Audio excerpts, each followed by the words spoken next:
Desde o início da Revolução Bolchevique de 1917, já naquele tempo, a direita acusa o financiamento dela por banqueiros norte-americanos, políticos britânicos e militares alemães. De onde a direita tirou isto? Vamos começar pelos banqueiros de Wall Street.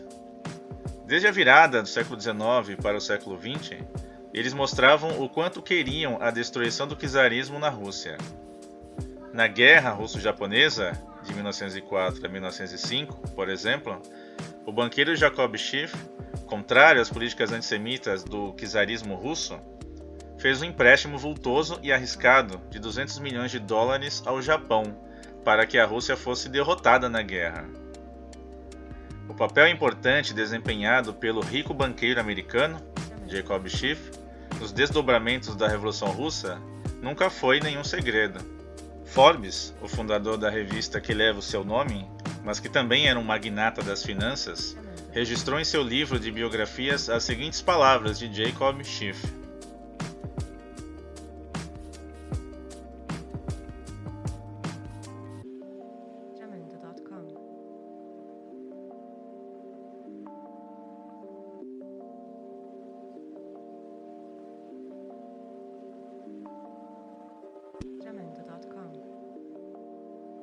O general Alexander Netvolodov, ex-militar russo exilado na França, a partir de informações do Serviço de Inteligência francês, afirmava que 12 milhões de dólares foram doados por Schiff aos revolucionários russos nos anos anteriores à guerra, e o Sr. Bakhmutiev, que tinha sido embaixador imperial russo nos Estados Unidos, dizia que os bolcheviques, após a vitória na Guerra Civil, transferiram 600 milhões de rublos em ouro entre os anos de 1918 e 1922 para o banco Kahn, Loeb Company. Esses fatos se deram próximos da Revolução. Mas bem antes desses fatos, ainda em 1907, Trotsky relatou em sua biografia uma outra fonte capitalista de financiamento da Revolução. Vamos ler um pequeno trecho. O congresso do partido, neste ano, seria realizado em uma igreja socialista em Londres. Foi um congresso muito agitado, longo, turbulento e caótico. A revolução estava em declínio, mas o interesse por ela crescia e havia contaminado a política inglesa. Os liberais ingleses convidaram para suas casas os famosos delegados que participaram do congresso, para apresentá-los aos visitantes.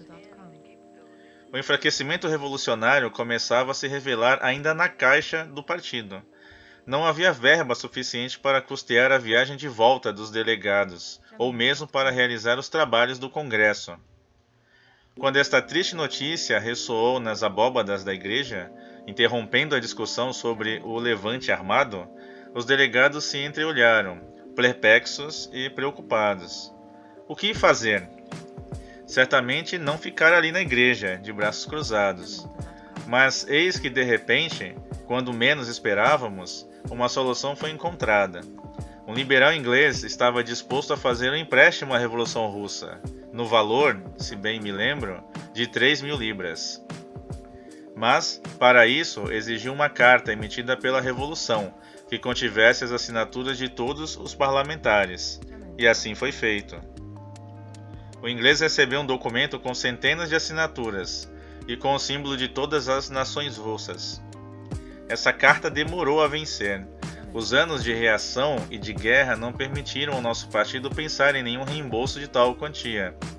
Foi o governo dos sovietes que se encarregou de recolher a quantia da carta emitida no Congresso de Londres. A Revolução sempre cumpre suas obrigações, embora às vezes o faça com algum atraso. É interessante que Trotsky não tenha nenhum pudor em nos revelar essa informação. Com esta confissão de Trotsky, por si, já mostra o financiamento da Revolução por parte de magnatas britânicos, e não precisamos aceitar que este tipo de operação não tenha ocorrido outras vezes. Na União Soviética, como em todo país comunista, o poder nunca chega às mãos dos comunistas porque as massas oprimidas assim o desejaram. O poder sempre veio de cima para baixo em todas as instâncias. Vamos reconstruir brevemente as sequências da tomada comunista. O ano é 1917. Os aliados estão lutando contra os poderes centrais. Os aliados incluem a Rússia, a Comunidade Britânica, a França e, em abril de 1917, os Estados Unidos. Em março de 1917, planejadores decididos colocaram em ação as forças para obrigar o czar Nicolau II a abdicar. Ele o fez sob pressão dos aliados, após violentos distúrbios na capital czarista de Petrogrado, distúrbios causados por falhas no sistema de transporte que cortaram o fornecimento de alimentos à cidade e levaram ao fechamento de fábricas. Mas onde estavam Lenin e Trotsky quando tudo isso estava acontecendo?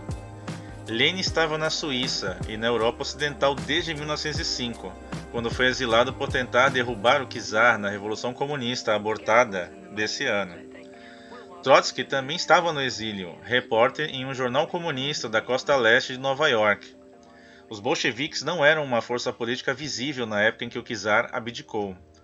E eles chegaram ao poder não porque as massas oprimidas da Rússia os chamaram de volta, mas porque homens muito poderosos na Europa e nos Estados Unidos os enviaram. Lenin foi enviado através da Europa em guerra no famoso trem lacrado. Com ele, Lenin levou cerca de 5 a 6 milhões de dólares em ouro. A coisa toda foi organizada pelo alto comando alemão e pelos banqueiros Max Warburg e Alexander Parvus.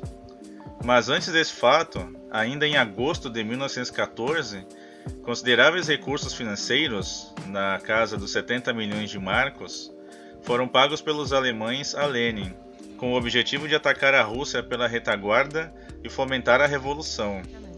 Um acordo para o pagamento deste subsídio, imediatamente após o início da Primeira Guerra Mundial, e de outras quantias em proporção aos resultados alcançados, foi assinado em junho de 1914 entre representantes do Reich e Lenin, que viajou para a Suíça para fazer o acerto. A existência do acordo foi admitida pelos generais alemães Hoffmann e Ludendorff. Ludendorff afirmava que foi a Alemanha que tinha despachado Lenin para a Rússia, manobra justificada do ponto de vista militar, pois era imperativo para a Alemanha que a Rússia caísse. Este fato foi confirmado por Lenin. Em 20 de outubro de 1918, em uma reunião em Moscou do Comitê Executivo Central, sob a presidência de Sverdlov, Lenin, o ditador vermelho, fez a seguinte declaração: "Eu sou frequentemente acusado de ter vencido nossa revolução com a ajuda de dinheiro alemão. Nunca neguei o fato, nem o faço agora. Acrescentarei, porém, que com o dinheiro russo devemos encenar uma revolução semelhante na Alemanha." O historiador Robert Gallatley, em Lenin, Stalin, Hitler, escreveu: "Recentes revelações dos arquivos russos mostram que antes e depois da Revolução Bolchevique de outubro de 1917, Lenin recebeu milhões de marcos do governo alemão para fazer propaganda contra a guerra na Rússia." Quando Trotsky deixou Nova York a bordo do SS Christiania em 27 de março de 1917, com sua comitiva de 275 revolucionários, a primeira escala foi em Halifax, na Nova Escócia, Canadá. Lá, os canadenses pegaram Trotsky e o dinheiro que estava com ele. Isso era uma coisa bem lógica para o governo canadense fazer, pois Trotsky havia dito muitas vezes que se tivesse sucesso em chegar ao poder na Rússia, pararia imediatamente o que chamou de Guerra Imperialista e pediria uma paz em separado com a Alemanha. Isso liberaria a transferência de milhões de soldados alemães da frente oriental para a frente ocidental, onde poderiam matar então muitos canadenses. Assim, Trotsky ficou preso por 5 dias. Mas, então, de repente, o governo britânico e os Estados Unidos pressionaram o governo canadense para deixar Trotsky ir. Assim, com um passaporte americano, Trotsky voltou à Rússia para se encontrar com Lenin. Eles se juntaram e, em novembro, foram capazes de impor o que Lenin queria: todo o poder aos soviets. Os comunistas chegaram ao poder conquistando apenas um punhado de cidades importantes. Na verdade, praticamente toda a Revolução Bolchevique aconteceu em uma cidade só, Petrogrado. Na época da Revolução, Lenin, Trotsky e seus associados foram acusados de serem agentes alemães e que o golpe bolchevique foi organizado pelo Estado-Maior do Exército Alemão e financiado pelo Banco Imperial Alemão e outras instituições financeiras alemãs, e que o Tratado de Brest-Litovsk foi uma traição ao povo russo. Lenin e Trotsky também foram acusados de escolher um comandante alemão para defender Petrogrado e que oficiais alemães foram secretamente recebidos pelo governo bolchevique como conselheiros militares e também como espiões das embaixadas dos aliados da Rússia, como oficiais do exército russo e ainda como diretores da política militar bolchevique, no fronte externo e interno. No rol de nome de financistas apoiadores da Revolução Russa, o que está mais presente é o de Jacob Schiff, que também ajudou a financiar Leon Trotsky. De acordo com o New York Journal American, de 3 de fevereiro de 1949,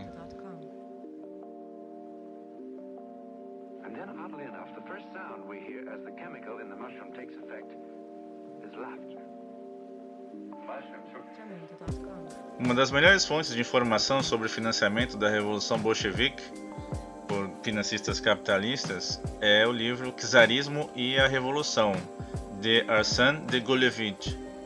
Goluevitch diz que os principais fornecedores de fundos para a Revolução, o dinheiro real, veio principalmente de certos círculos britânicos e americanos que por muito tempo deram seu apoio à causa revolucionária russa.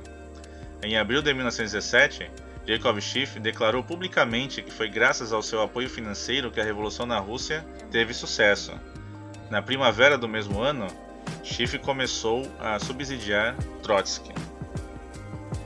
Schiff gastou milhões para derrubar o czar.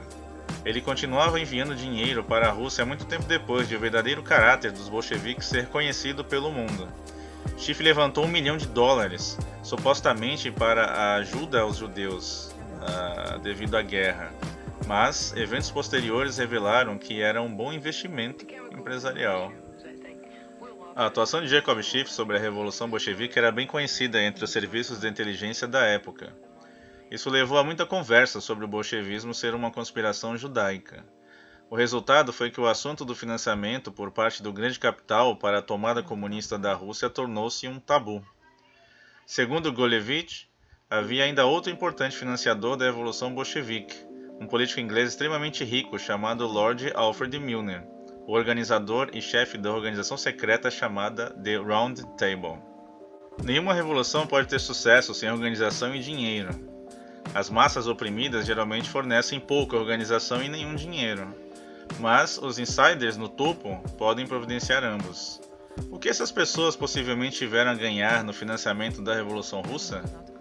O que eles tinham a ganhar durante a década de 20, despejando milhões de dólares no que Lenin chamou de seu novo programa econômico, salvando assim os soviéticos do colapso?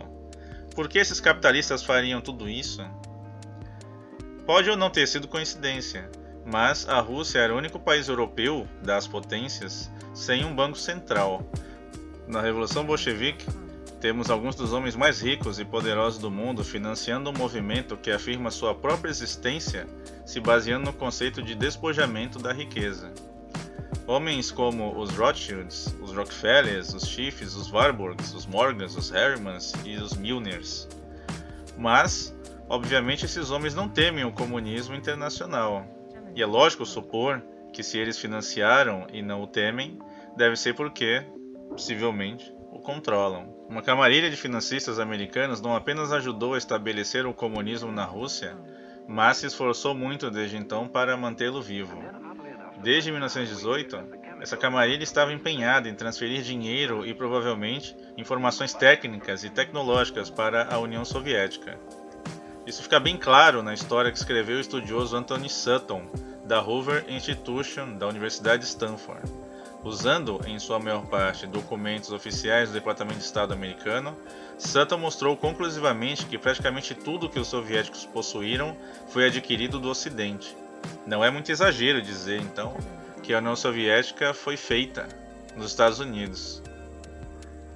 Uma das outras fontes das teorias conspiratórias da direita é o historiador esquerdista, professor de Harvard e da Georgetown University, Carroll Quigley, que escreveu o livro Tragedy and Hope, onde ele estabeleceu a aliança do grande capital anglo-americano e suas relações com os movimentos revolucionários.